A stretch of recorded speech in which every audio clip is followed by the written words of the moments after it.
Les habitants de la capitale ukrainienne se sont réveillés au bruit des sirènes d'alerte aérienne.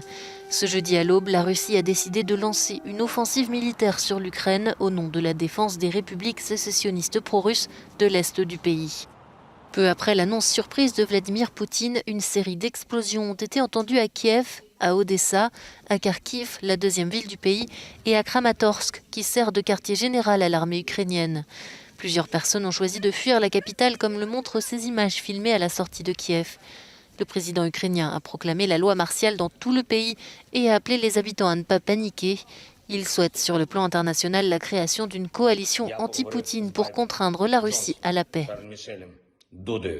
J'ai parlé avec Biden, Johnson, Charles Michel, Douda, Noseda.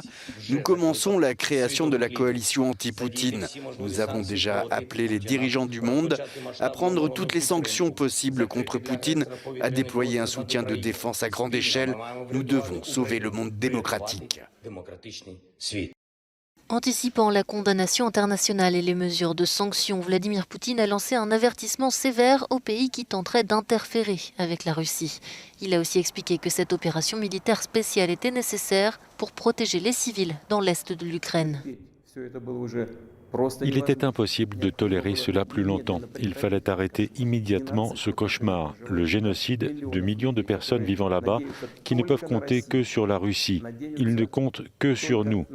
Ces aspirations exactes, les sentiments et la douleur des gens ont été le principal motif qui nous a poussés à prendre la décision de reconnaître les républiques populaires du Donbass.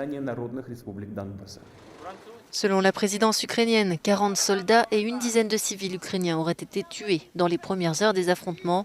L'armée ukrainienne affirme, elle, avoir abattu 50 occupants russes et détruit plusieurs chars et avions.